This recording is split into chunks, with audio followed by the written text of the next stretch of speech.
বাংলাদেশে আবার ফ্যাসিবাদী ভাষায় কারা কথা বলছে? কেন চাঁদাবাজি দখলবাজিতে সারা বাংলাদেশের মানুষ অতিষ্ঠ হয়ে আছে? এই সরকারকে জবাব দিতে হবে।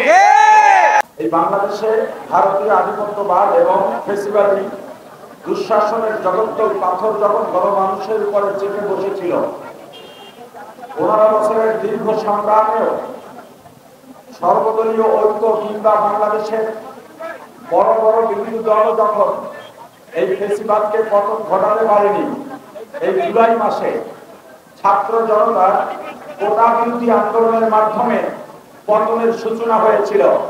16 জুলাই যখন আবু সাইদকে গুলি করা হয়, তখন সারা বাংলাদেশের মাদ্রাসা ছাত্ররা রাজপথে নেমে এসেছিল।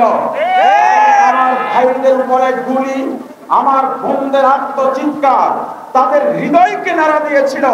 তারা এই যাত্রাবাড়ি নয়, শুধু যাত্রাবাড়ির কথা বলা হয়, সারা বাংলাদেশে ওলামায়ে কেরাম মাদ্রাসা ছাত্র জীবন দিয়েছে, রক্ত দিয়েছে এই বাংলাদেশের গণঅভ্যুত্থানের বিজয় আগ মুহূর্ত পর্যন্ত ছেড়ে যায় না।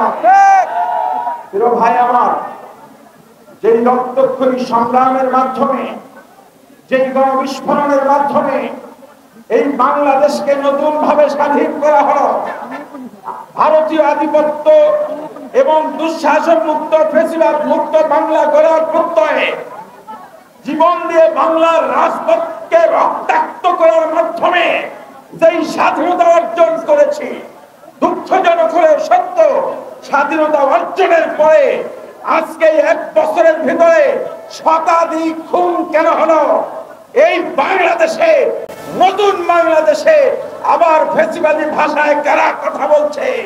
কেন চাঁদাবাজি দখলবাজিতে সারা বাংলাদেশের মানুষ অতিষ্ঠ হয়ে আছে? এই সরকারকে জবাব দিতে হবে।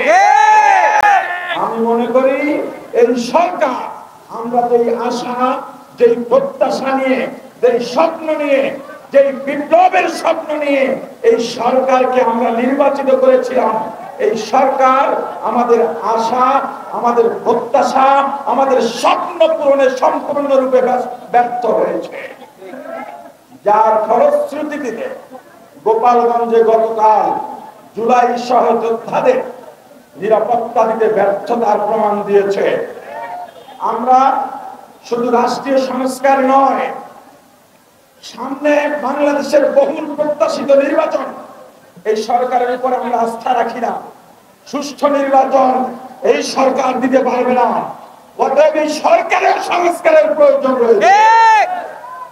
আমরা সবচেয়ে দুঃখজনক ব্যাপার হলো, বাংলাদেশে যতগুলো আন্দোলন সংগ্রাম হয়েছে, ওলামায়ে কেরাম মাদ্রাসা ছাত্র প্রত্যেক আন্দোলন সংগ্রামে জীবন দিয়েছে, রক্ত দিয়েছে, কিন্তু দুঃখজনক হলো সত্য, প্রতিবার এই ওলামায়ে কেরাম এবং মাদ্রাসার ছাত্রদের অবদানকে এড়িয়ে যাওয়ার চেষ্টা করা হয়েছে।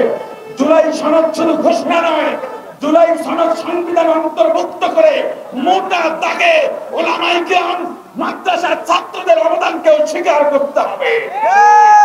রাষ্ট্রীয় সংস্কার, মৌলিক সংস্কার, গণহত্যার বিচার, এর আগে এই বাংলাদেশে কোন নির্বাচন হবে না। সংগ্রামী বন্ধুগণ, পরিশেষে